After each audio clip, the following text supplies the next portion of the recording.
20টা নম্বর বলে দিচ্ছি, no problem at all, আপনাকে সেটাই বলছি। এই জন্য আপনাকে আগে মানতে হবে ভাই জিনিসগুলো। 1 নম্বর জিনিস। 2 নম্বর জিনিস শোনেন, সমস্ত সারা গ্রন্থ বোঝেন, সারা গ্রন্থ হচ্ছে ওই একটা হাদিসের উপর সমস্ত মুহাদ্দিস, সমস্ত সাহাবীরা কি বুঝেছেন, আল্লাহ রাসূল সাল্লাল্লাহু আলাইহি ওয়াসাল্লাম থেকে শুরু করে এখন পর্যন্ত যারা আইম্মায়ে মুস্তাহিদিন, প্রত্যেকের কোটেশন জড়ো করে তারা কিভাবে বুঝেছেন সেই জিনিসগুলোকে একত্রিত করা হয়। আপনারা সেই জিনিসগুলো বলবেনও না, পড়বেনও না, ওই একটা মিসকোট করে আপনারা চালাই দিবেন, তা তো হবে না।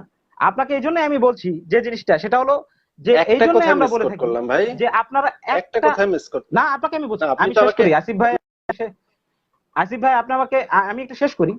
এখন ইবনে সাদের যে কথাটা আমি বললাম, সেখানে স্পষ্ট সহিহ হাদিস এর রাবি হচ্ছে ইবনে মুনাকির একজন রয়েছে এবং ইবনে আবিদিন একজন রয়েছে। এই দুজন রাবির ব্যাপারে আর রিজাল শাস্ত্রে সবাই অ্যাটেস্টেড করেছেন হাদিসটি সহিহ। আচ্ছা, এরপরে শুনেন, আপনি আরো অবাক হয়ে যাবেন। এ ব্যাপারে বদরুদ্দিন আইনি, এ ব্যাপারে ইবনে হাজার আসকালানী রাহিমাহুল্লাহ, তারা সবাই একমত যে সেই যুদ্ধের সমস্ত নারীকে ফ্রি করে দেওয়া হয়। এবার আসেন, ইমাম নববী তার সারা মুসলিমে এই হাদিস সম্পর্কে বলছেন, সমস্ত মুহাদ্দিস একমত এবং সাহাবীদের স্টেটমেন্ট দ্বারা এই প্রমাণিত হয় মুশরিক নারীদের সঙ্গে সেক্স করা হারাম।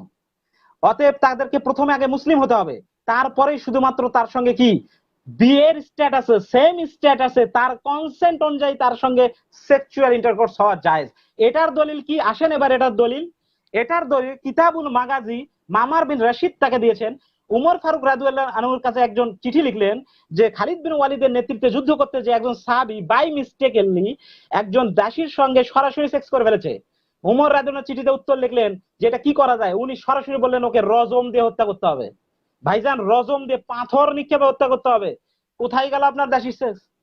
এটা যদি এই যে আমি পাইলাম আর ইয়ে করলাম, তার মানে যে সমস্ত মেয়েদের কথা বলা হচ্ছে এরা এই কতিপয়, তাদের তাদের এখানে বলা হয়েছে এবং সারা মুসলিম স্পষ্ট বলে দেওয়া আছে, ওই সমস্ত মেয়েদের হাজবেন্ডরা পলাতক ছিল, তারা চলে গিয়েছিল এবং তাদের কোনো নিরাপত্তার জন্য এবং তাদের খোঁজে কেউ আসেনি এবং তাদেরকে এই সুযোগ দেওয়া হয়েছিল যে বাই চান্স তোমরা চলেও যেতে পারো, অথবা মাকাতিব হিসাবে আমাদের ভাই বোন হিসাবে আমাদের ফ্যামিলিতে থাকতে পারো, অথবা আমাদেরকে বিয়ে করতে পারো।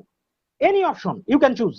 এদের মধ্যে শুধুমাত্র যারা কতিপয়, এখান থেকে বোঝা যাচ্ছে কারণ ম্যাক্সিমামকে ফ্রি করে দেওয়া হয়েছিল এবং এটা ইতিহাস সাক্ষ্য দেয়, যারা শুধুমাত্র বাই কনসেন্ট যারা রাজি ছিল তাদের সঙ্গে এই কথাটা বলা হয়েছে। এবং এটাও করতে যে তারা কি করেছেন, তারা ইতস্তত ফিল করেছেন যে আমরা যেটা করব এটা করতে পারি কিনা। তারই পরিপ্রেক্ষিতে পবিত্র কোরআনে আয়াত হয়েছে যে তোমরা মুশরিক নারীদের সঙ্গে সেক্স করো না। আপনি চিন্তা করতে পারেন এই জিনিসগুলো আপনার কেন লুকিয়ে রেখে এই সমস্ত আপনারা কথা বলেন। আপনার না জানা থাকলে সেটা বলতে পারেন, কিন্তু আপনি এই জিনিসগুলোকে না জেনে, এই যে আমরা বলি যে একটা হাদিসকে আপনি না জেনে আপনি যখন বললেন বা কোট করলেন, আসিফ ভাই আপনাকে দেখা যাচ্ছে না, আপনাকে দেখা যাচ্ছে না,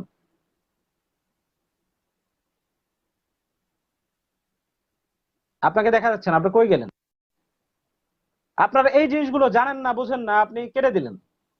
আমি জানি না কেন কেটে দিলেন। তো এই জিনিসগুলো আপনারা না বলে, এই এই জিনিসগুলো আপনারা না, আপনারা দর্শকদেরকে বিভ্রান্ত করছেন, এই জিনিসগুলো করবেন না। আপনারা গনিমতের মাল কি বোঝেন না, আপনারা এই টার্মিনোলজি গুলো জানেন না, কিভাবে হয় সেটা বোঝেন না।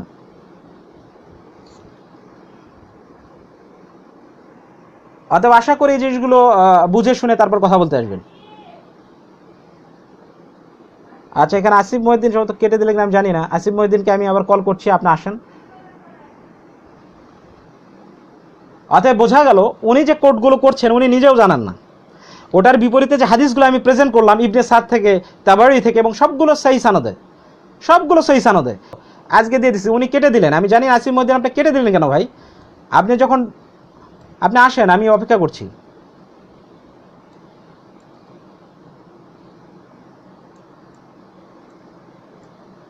এই জন্য বলি ভাই, আগে পড়াশোনা করুন। আপনারা যারা নাস্তিক ধর্মে আপনারা যারা রয়েছেন তাদের ক্ষেত্রে কি বলবো,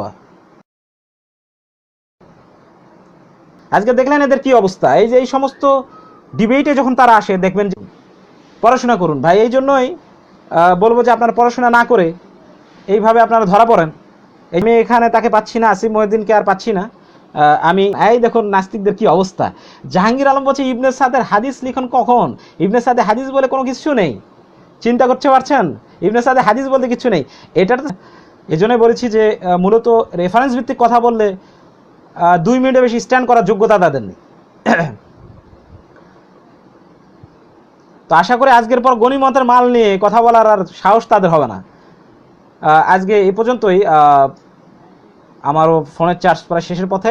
আরেকদিন স্পেশাল লাইভ উইথ আসিফ, আমি আপনাকে বলছি সবিনয় নিবেদন, আপনি আমার লাইভে আসবেন, আরেকদিন আপনার সঙ্গে লাইভ আলোচনা হবে। খুব ভালো লাগলো আপনার সঙ্গে কথা বলে। আরও কোটেশনগুলো দিতে পারলে আপনার সঙ্গে আরও ভালো জমতো আর কি। আরেকদিন কথা হবে। ভালো থাকবেন, সুস্থ থাকবেন, সবাই ভালো।